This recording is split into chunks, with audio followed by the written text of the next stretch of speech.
stronger.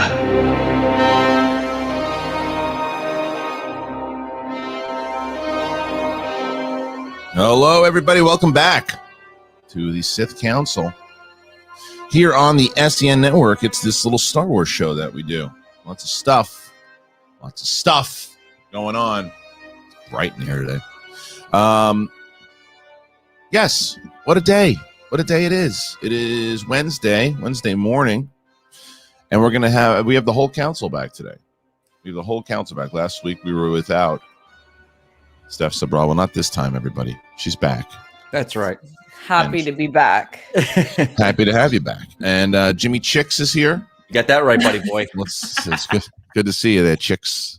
No chicks today, but I'm here. No chicks today. But the crew is here. The crowd is here, and we're gonna have a nice little conversation. And it's I don't remember what I was talking. I was on Riley, his show, the Cantina, the other day on Good People Network. Go and show them some support over there if you haven't already.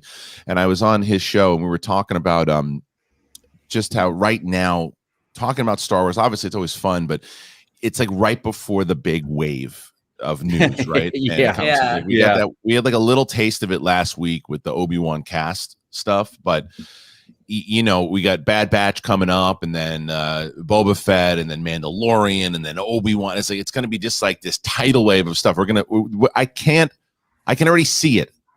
I have foreseen it. That we're gonna be like overwhelmed with how much news and footage and reviews and stuff that we're doing. Like, oh man, you remember when we had like we were trying to scrounge for news, but I don't know, debating old news all the time. It was talking about chicken for a half hour. It's chicken for half. Let's call it what it is. I mean, our headline today is the fact that Jar Jar Binks says he's not going to be an Obi-Wan Kenobi, right? It's like, is it a big story?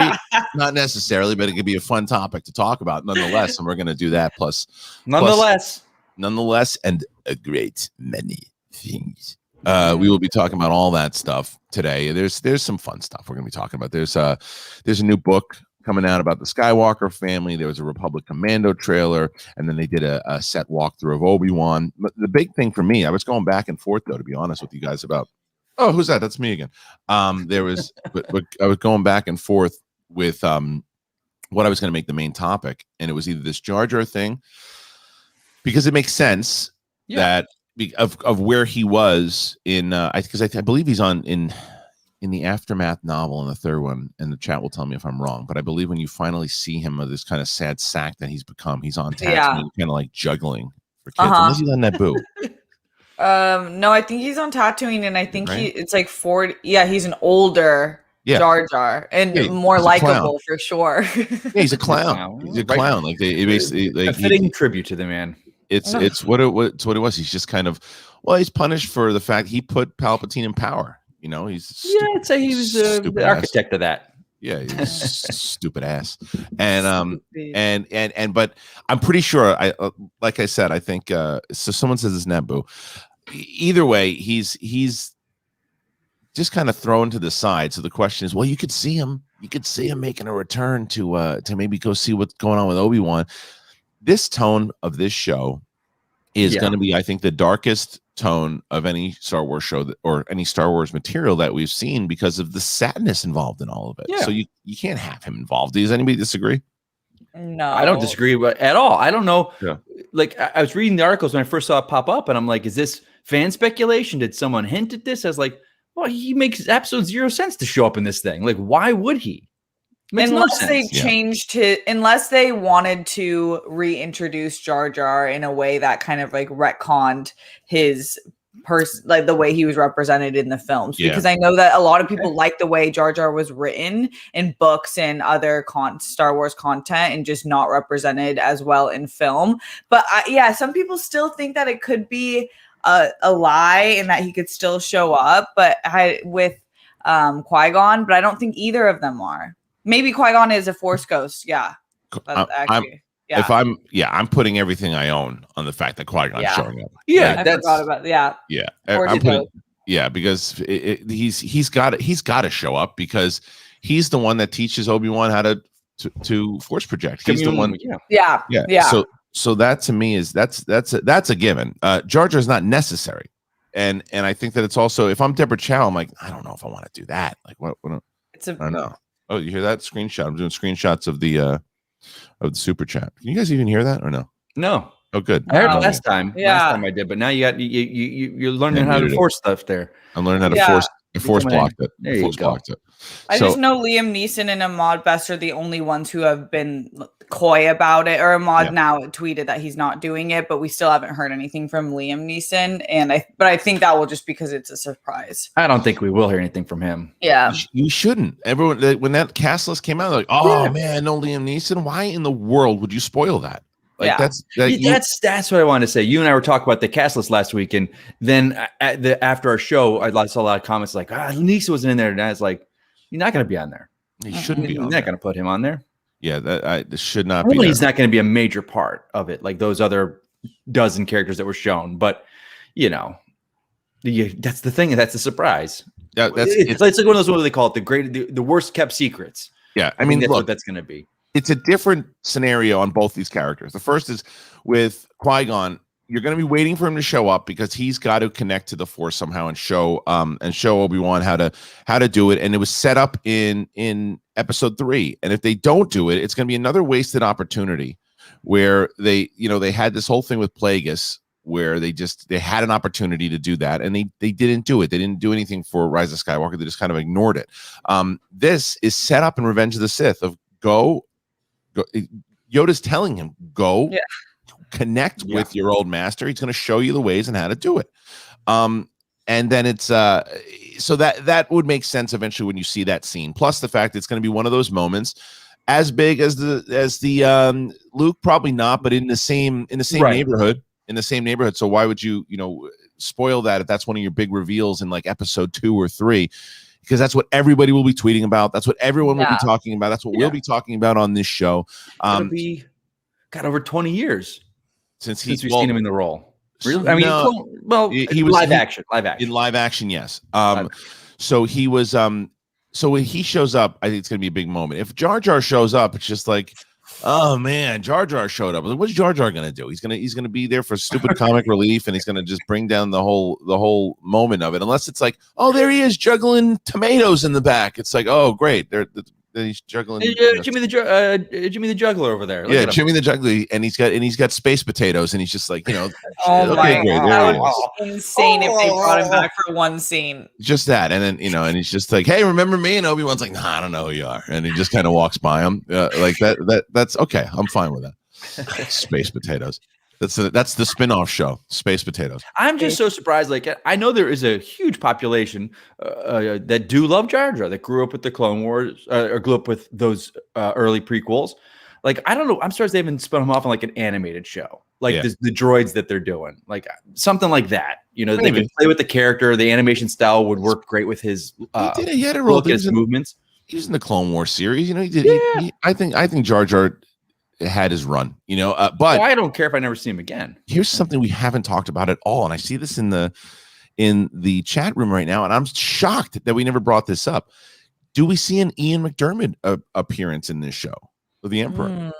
It would make sense, right? Why wouldn't you see him? No, it would. 100% make sense. You see him. You see Tarkin. That's true. Tarkin's going to be. I think if I'm Lucasfilm, I'm avoiding Tarkin, not.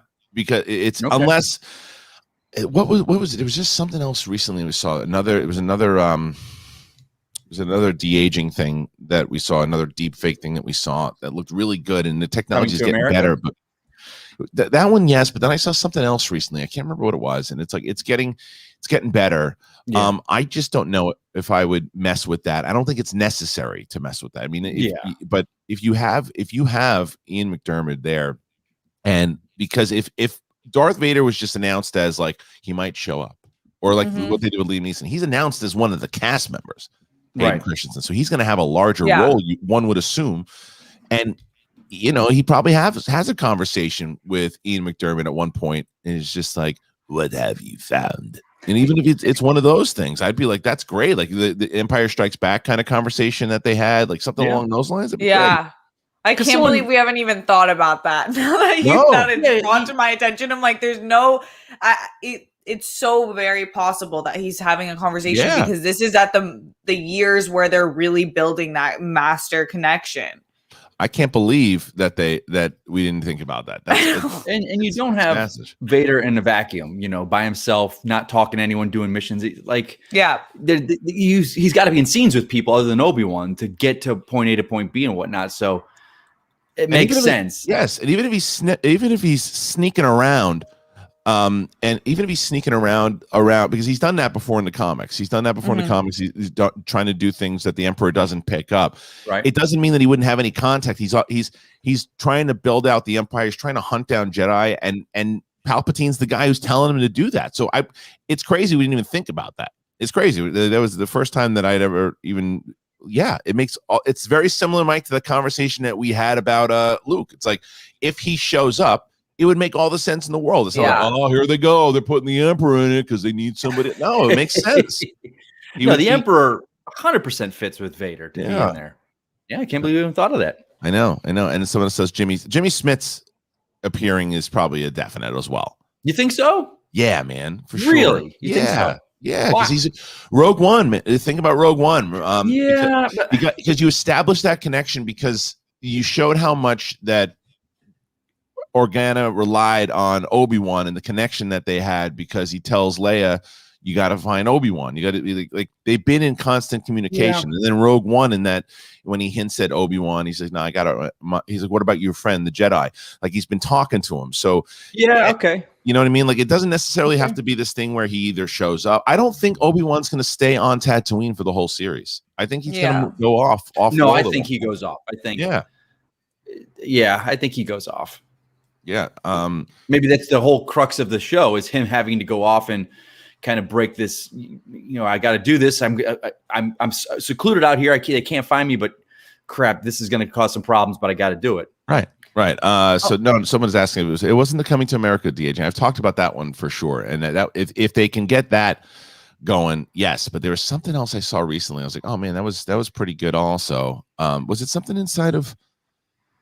The Marvel that was the last one. Marvel. Well, we haven't had a Marvel thing in a year and a half now. So but I mean in the series. Oh, in the series. I don't know. No, nothing in Winter Soldier. I don't remember something. But either way, they're consistent. They're always working on it, right? I still think that one of the best ones that nobody talks about is that Michael Douglas one in Ant-Man. Oh, I think that's the best one. That one's great.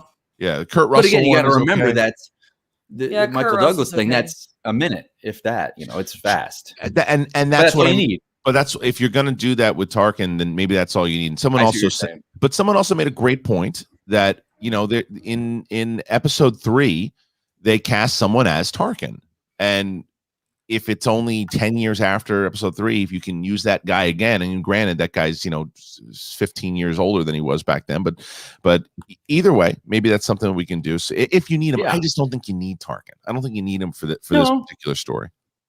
Yeah. All right, and then moving on to the next story that I was going to potentially use as the headline is this whole thing. And again, Star Wars Newsnet, they're the best. If you haven't checked out Star Wars Newsnet, you really should. It's the place that you should get all your news. They not only take up all the latest and greatest happening in the world of Star Wars, but they have their own podcast, obviously, with the Resistance broadcast with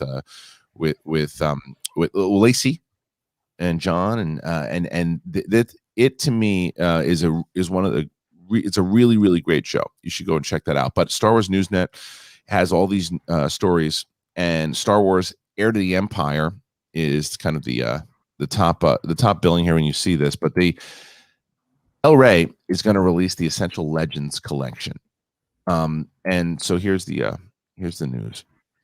Star Wars novels that are now under the label Legends are, for many fans, the ultimate Star Wars books. Back in the 90s, before George Lucas announced the prequel trilogy, there were the dark times. There hadn't been any movies since 1983's Return of the Jedi, and the cultural phenomenon that happened in the late 70s and 80s around the galaxy far, far away had dissipated. The Timothy Zahn Heir to the Empire trilogy kept the Star Wars flame alive for a few years before the 1990s The Phantom Menace. Even after the release of Revenge of the Sith, great books like Drew Karpyshyn's Darth Bane trilogy, well done, gents, served as food for many hungry Star Wars fans. In 2014, after Disney bought Lucasfilm, they decided to hit the reset button on all Star Wars media besides live-action movies and the Clone Wars, both the movie and the Dave Filoni show. This meant that all of those stories are no longer part of the continuity, but despite that, many fans are still revisiting them and even discovering them for the very first time. Del Rey has now decided to celebrate those stories with fans and will create the Essential Legends collection with some of the best Star Wars novels from the Legends section. To make it even more special, they have created new book covers for them. So the first 3 books added to the collection are Heir to the Empire, Darth Bane, Path of Destruction, and Shatterpoint from Del Rey. And if you don't think that I already reached out to Del Rey to get this, you're wrong. In celebration of the 50th anniversary of Lucasfilm, Del Rey is curating a collection of essential and beloved Star Wars novels from the past. Novels set in a galaxy far, far away have enriched the Star Wars experience for fans seeking to continue the adventure beyond the screen. And the collection themselves will launch on June 15th, 2021, with new trade paperback editions of Heir to the Empire, Darth Bane, and Shatterpoint. Now, this is interesting to me. Look at the, oh, is this the new, oh, man. Oh, wait, you guys aren't seeing this? No, what do you got here? You're keeping us in suspense here, Jimmy Chicks. No, I don't know why. Oh, what do you guys see in here? I don't know why it's not scrolling. That's all right. Let's see. It's not all right, Mike. It's actually the very, very opposite of all right. Let's see. Is this it? Oh, that's it. This is it. Now it'll go. So this is now you guys are seeing. There you go. Now we see it. Look at that. Yeah. All right, hold on a second. I want to get to this cover of this new Bane cover that they have. Look at this thing. Wow. Oh boy. Wow. That's phenomenal. That is phenomenal. That's sick. So this is my hope with all of this. My hope is that there was a meeting, there was a conversation with the powers that be at Lucasfilm talking about releasing this and saying, hey, if there's a point, if there's because I know you guys are probably going to, out of this Thrawn stuff, we've already changed up the lore and the myth and the legend of Thrawn, but maybe we cherry pick from that particular the old stories, and now if fans are reading them again, they go, oh yeah, that's from that. But with Darth Bane, it's interesting to me with all of the books that they have, that are not canon and the Legends thing, they released this. So I've heard rumors that at one point they were thinking about a Darth Bane movie. They got scrapped. Heard rumors that they've continuously kind of played with the Darth Bane. By putting this back out there and getting people interested again in Darth Bane, is it possible that they adapt this series by Drew Karpyshyn as the as a series for Disney Plus? What say you, Steph? I definitely think so. It's kind of like the first thing I thought of when I saw the release of these. And I just think Darth Bane is one of the most talked about characters in Star Wars and hasn't been explored on screen in a way that I think that a lot of fans want to see. Right. So, and they don't have a villain-centered story necessarily entitling. So I could definitely see them wanting to go down that realm of having a villain story as an entire story and then having the side characters be the good. What do you think, Mike? You think this? You think by them? Like this, it seems whenever companies do stuff like this, it's very calculated. Like right. That's to me strikes when I'm like I liken this a lot of the times to what's going on in comic books and stuff. And there's always a push for like a big collection of something or a big revisiting of something when they're trying to kind of tie it into something. And Disney's the masters of kind of stuff like that, of synergy and stuff like that. So I think this is a good testing of the waters. See how well this does. Yeah, absolutely. Well, there is the devil's advocate, which I hope I'm on the wrong side of, is that, hey, people love these things and you want to do it. It's very similar to what they just did with like Caravan of Courage and the Kalinowski Clone Wars thing, where they say, look, people love these things, put them out there. Are they canon? No, but let them. If people want to spend money on them, people want to read them, and they find themselves having fun reading them, then so be it. It's just one of these things, though. If I just find it hard to understand, if you see, like, especially with Darth Bane, if the Darth Bane comes out and people discover it for the first time and they read it and they're like, oh my God, I want to see this thing. It's like, adapt it. This is it's okay. It's I think that because they it didn't, because Star Wars came from films first, as opposed to like Harry Potter and Lord of the Rings, which came from books first. So they think like, well, we don't. It was that comment that Kathleen Kennedy made a while ago. We don't have source material that we adapt from. It's just movies. Like, you have tons of source material to adapt from. Yeah, tons. And that's a particular one. Like, if you're able to, like, you take those 3 novels, I'm telling you, especially now with Disney Plus, do I think they should be movies? No. But if you adapt those 3, that is a massive, massive hit. That's a massive hit. If you just adapt the Drew Karpyshyn so I'm trying to think here. So Star Wars, like she said, they make their own. They don't adapt and whatnot. What do you think of them taking the MCU approach, where they take the core elements of something but make it its own? Like Civil War, the movie and that build up is not Civil War in the comics at all, but it works and the core tenets are there. What do you feel them doing that with these books? Well, they've done that. I mean, they've done that with, Ben Solo he's essentially the 2 twins that came from the novels. Him and Rey were kind of very loosely cherry picked there. I mean, Thrawn is cherry picked from what he was in the Zahn novels. It's different. There's a lot of elements that are very similar, like his obsession with art and other cultures and things of that all carried over and transferred over because they had Zahn come in. But the time period of when he was in was very different. In the novels, the original novels that came out, it was right after Return of the Jedi. It was right afterwards. So he was like out on missions when all the Empire kind of went down. So he came back and he was like kind of the last one standing. In canon, he's out in the outer regions after all that stuff happens now. So that's why we're going to be able to find him again. So maybe they cherry pick that. I think that they very well probably will do that. I'm just saying it's not necessary to do that, because I think that with comics, there's so much, Mike, that is set up that you could take elements from, make it different.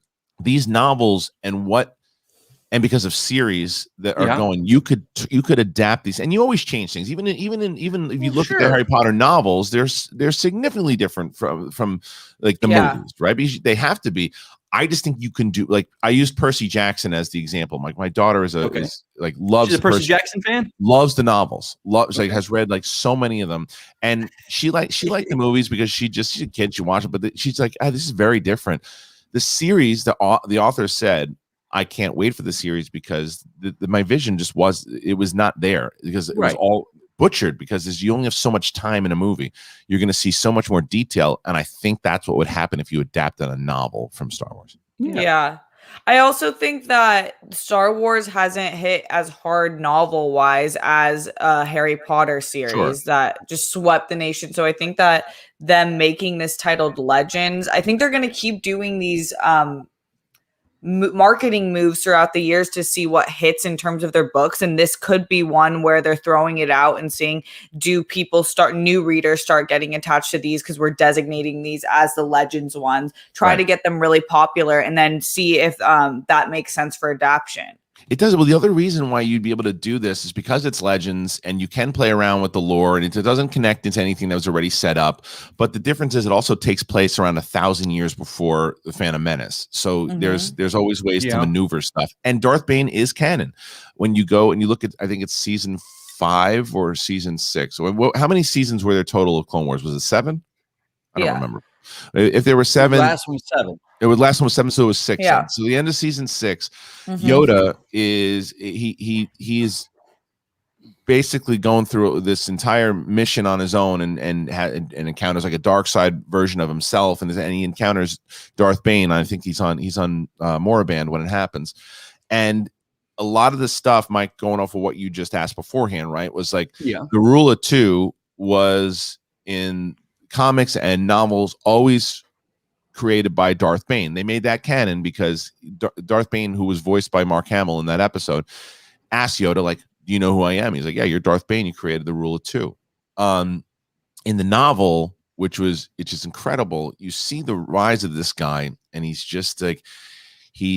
was abused by his father. He was living on this dinky planet. He's a big, scrappy dude, and he winds up, and this is the time when the Sith army is still battling it out with the Jedi, and the Sith could, as many battles as they won, they could never overtake the Jedi because they're always fighting with it within. There's always, anytime someone was in very similar kind of politics today, right? Every time someone had like a one up and was going to do something, someone from within would sabotage it, and it was over.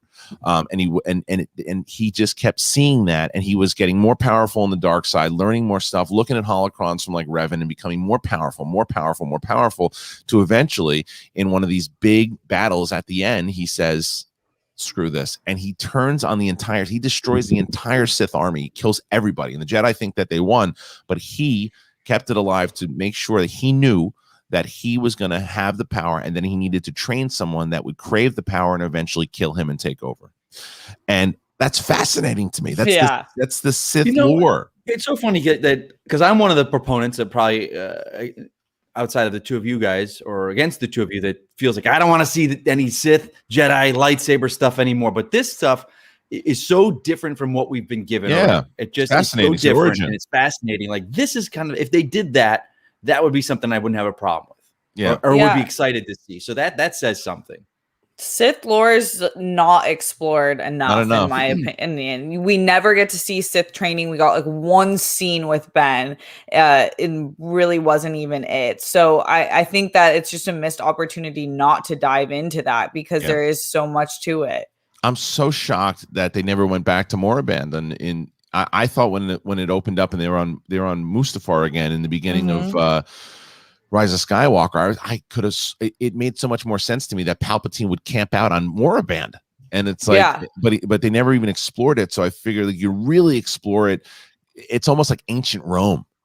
It's weird that the choice they went with him with Exegol and all that, and like so weird. So I just think it's and someone was like, well, I prefer the true Sith better than the Rule 2.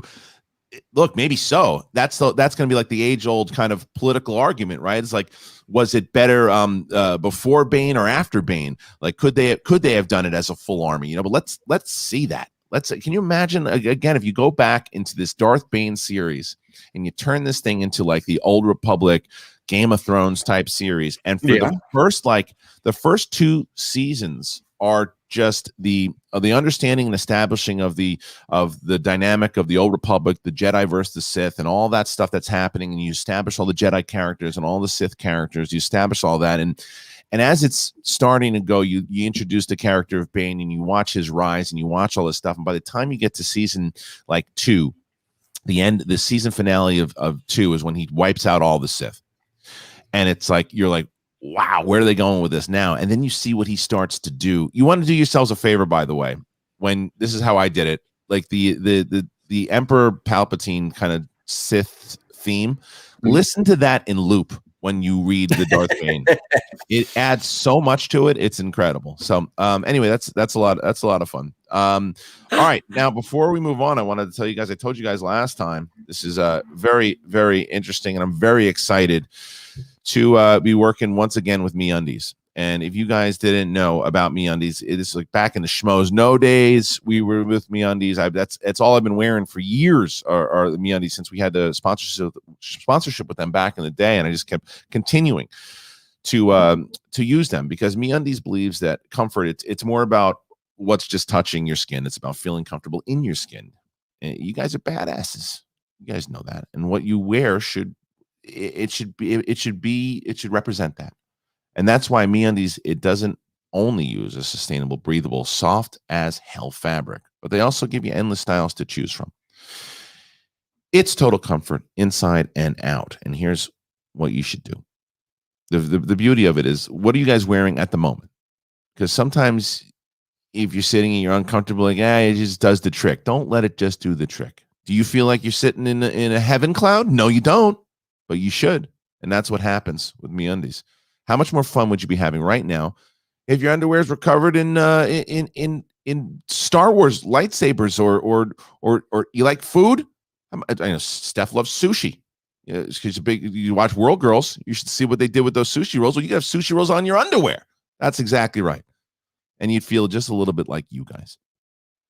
So, look, MeUndies, it offers classic colors to ridiculous prints. So if it's all you can fully express in yourself in your own unique way. They're available in a range of sizes from extra small to 4XL. MeUndies also has the greatest membership program on the face of the earth. You get a new pair of undies or socks every month and give your top drawer a complete refresh.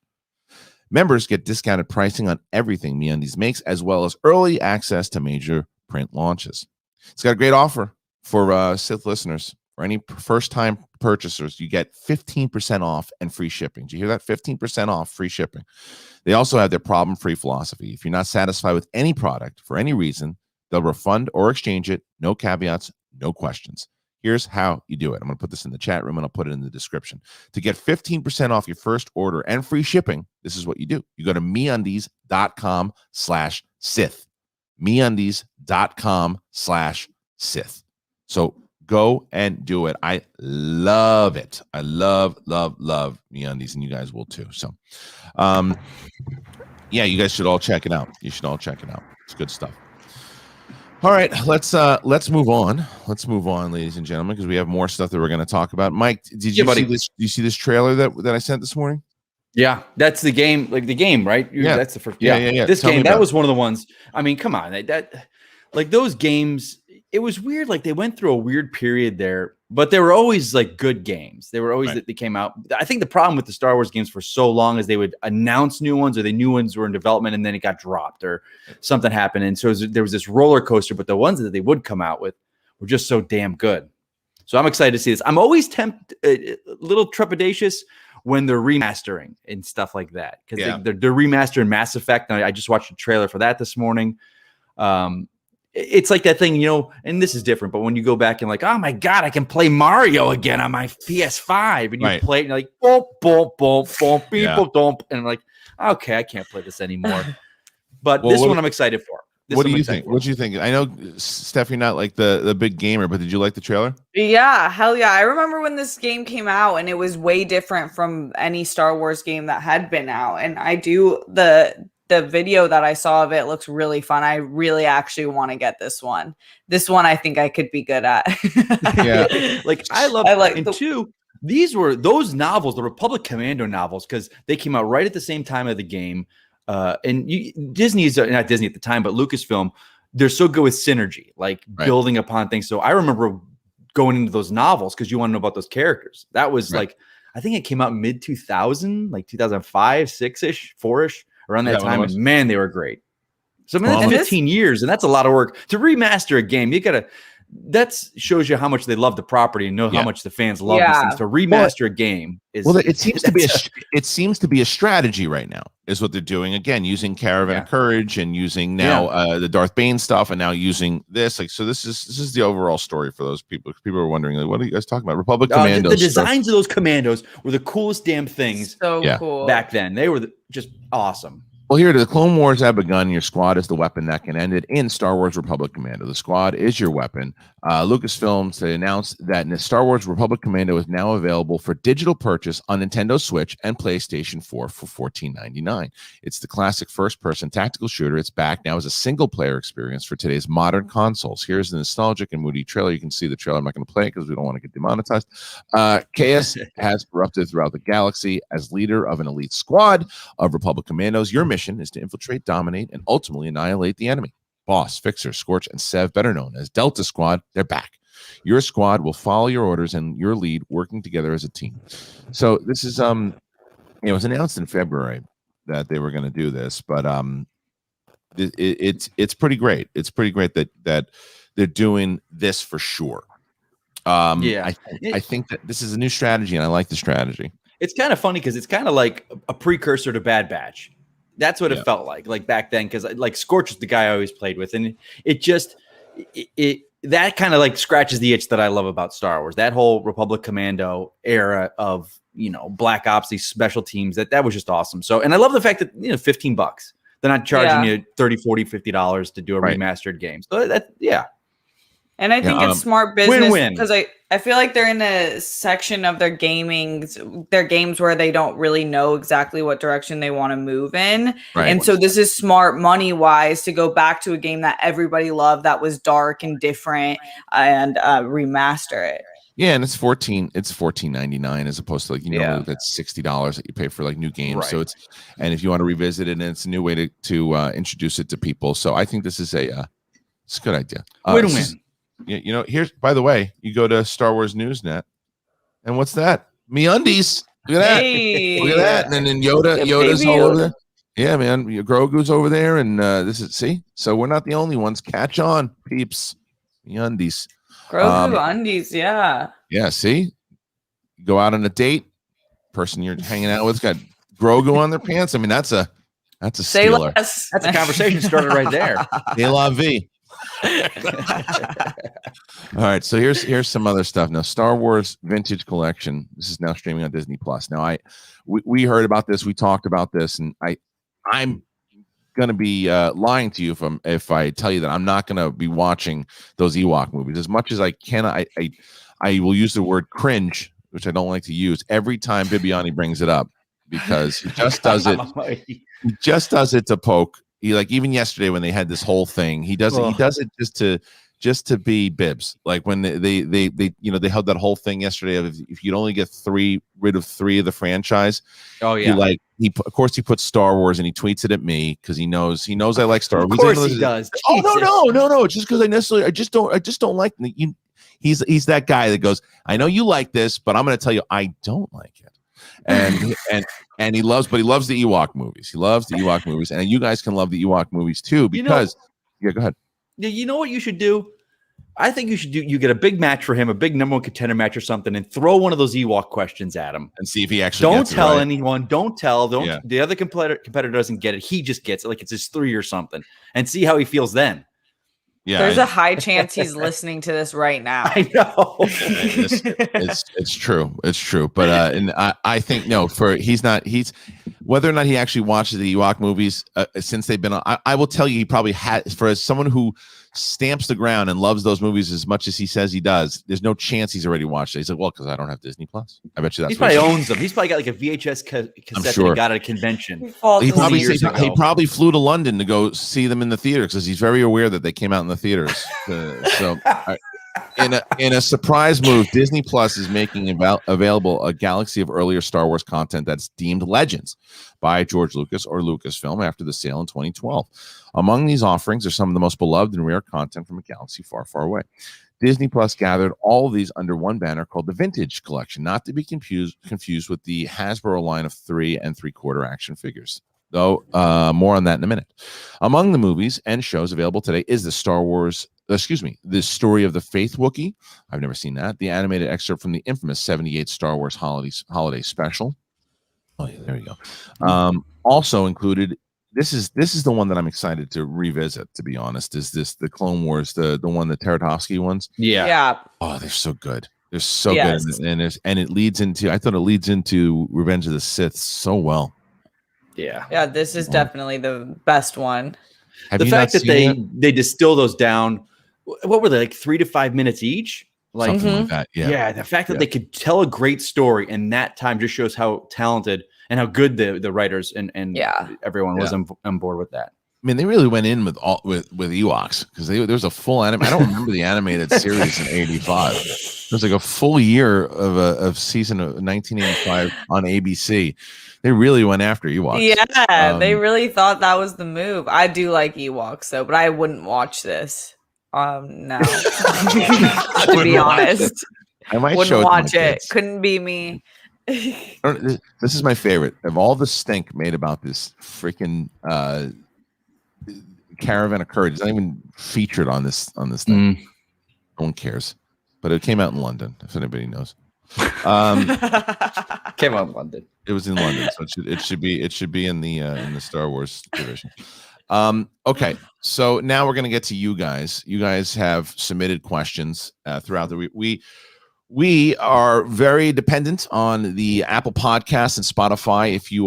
Even if you watch us every week on YouTube, please subscribe to us on Apple Podcasts, rate and review us over there. That is how we are able to stay on, how people like MeUndies finds us, and how we're able to continue to do this show, because we don't rely on the Schmobot. We are kind of running that way. So if you're able to get on over there and subscribe to us, it's great. Plus the fact that we're taking super chat questions from you guys throughout the show, and we will start here with the first one, and that comes in from Joshua Barbato.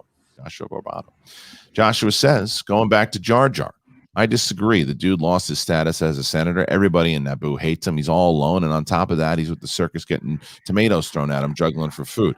I mean, wait. So, what do you disagree with? I agree. Yeah, I think we all agree he's a poor slob right now. Yeah, that's what happened. I think we're all in agreement here, Joshua. Yeah, unless he thinks that maybe he disagrees that he won't be in the show. Or he wants a redemption tour for him. Yeah. Maybe. But I mean, so I don't know what he's necessarily disagreeing with. Jar Jar redemption tour. Yeah. Next one is from Ryan Payne. Kevin Feige, I want to do a story on the Jedi trials. I think that's from last week. It's an old one. Take my money. Yeah. So let's see. There's another one here. This is a bunch of you guys. If you guys have questions, please throw them in the super chat. We'll screenshot them and put them up here like this in a second. Curtis Lopez. Our questions for shows like Mando, Obi Wan. I feel like are these old ones? Yeah, because that was 951. Oh yeah. Oh, so there you go. So unless we went into the future, I don't know. Yeah, I mean, very much could have. I mean, who knows what I'm able to do at this point? Okay, so Dagan S. Broad, Obi Wan will be great to watch in between episodes 3 and 4.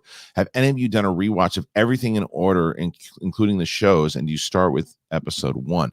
I've definitely done rewatches because with my kid for sure, we do rewatches. But I'm more inclined now to rewatch the original trilogy and Mandalorian, like connecting all that because they all connect together. Not because like that. I just feel.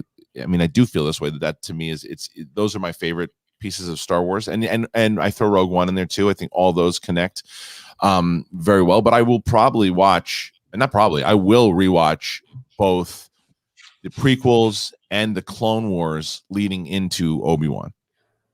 Yeah, I will too. Definitely. Yeah. And I do when I have done a rewatch and I go 1 through 9. Yeah. What do you think, Mike? I have to rewatch. Oh yeah, 2 times a year. So I do those in order.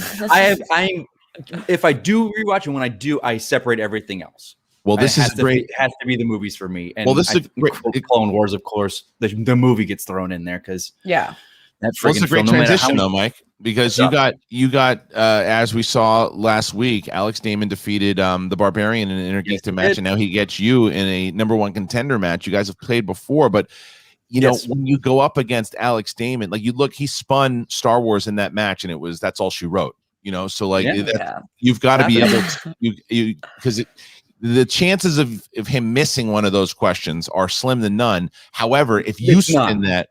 Yeah, right. But if you spin that, you've got to be as sharp as him in order to do it. So I understand why the rewatch kind of definitely comes in. For sure. Oh yeah, I mean, it's tough too because now we're 200 new movies added in there, and not just new movies, new categories, new slices. Yeah. So Star Wars might not even be on that wheel. It might not be on that wheel. So it's like you can't rely on your strength like we could in the past. Right. You know, I knew DC would always be on that wheel, so I knew I had a couple strengths on there. Right, so it's a new ball game, buddy boy. It makes it more interesting, I think. Honestly, my 5 though could come in Star Wars. So yeah, and then there we go. Somebody also Steph and I talked about this on stereo. And I think we had half the audience split on it, and half agreed with us, and half was the other side. I know it's blasphemous for some people. People are asking about James Earl Jones and whether James Earl Jones will be the voice of Vader inside of the mask and what I will say is this: I am okay either way. Do I feel like it's got to be James Earl Jones? I don't as much anymore. I think that there are people out there that can pretty much mimic the voice that was made famous from episodes 4 to 6, and even I just feel your voice changes throughout the years. Like my voice sounds significantly different now than it did when I was in my 20s, you know, or when you were a teenager, right? And the man he's older now, and it sounds significantly different. You could hear it in Rogue One, and this is supposed to be still only 10 years later. I don't think anyone's going to have a problem with it if they stay, and I wouldn't have a problem with it. I thought it was fine in Rebels, but it was noticeable. So would they? If they changed it, would I be upset? No, because it would essentially be someone try to do a spot on impression of his voice.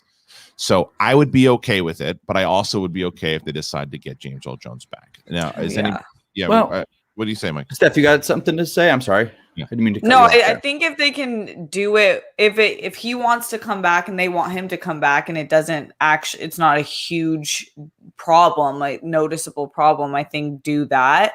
But if it is, then I don't think it's a big deal. He's done the role for so many years to just find someone who does it the same. It just depends, though, because here's the difference. In Rogue One, he speaks in one scene.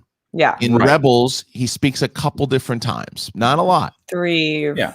So it looks like he's got a bigger role in this one. Let me ask you guys this. Yeah. This might help address it. You don't bring Hayden back to not have him without the helmet on. You know what I'm saying? Like maybe not. I don't know how much we'll get Vader in the helmet. Like maybe that first scene with you'll get it when they first meet each other, so they're gonna know who it is. They're gonna fight again. Oh, he's fighting without that helmet though. No, he can't breathe. Oh, yes, he can't breathe without that helmet. Nah, you fight without the helmet. He's not gonna fight without the helmet. You don't think so? No, you want to put money on this Jimmy Chicks without water. If with a caveat in the fact that very similar to what happened with and with Ahsoka, and this goes back to that cherry picking thing. When Ahsoka fought Vader and slashes his helmet, like it's like he's like fighting with half the helmet kind of missing, right? That also comes from like the Force Unleashed, I believe at one point, like when you fight Vader and you hit him hard enough and his mask goes flying off. Yeah. Could that potentially happen inside of the fight? Yes, but do I think he's going to go, all right, let's do it? I know, but you got to look at it this way. You as an actor and whatnot, you want that connection with the eyes. You don't want Obi-Wan fighting, goggles, and to have those two actors back to see that anger there, that two brothers going at it. I mean, I know he can't breathe, but I just feel.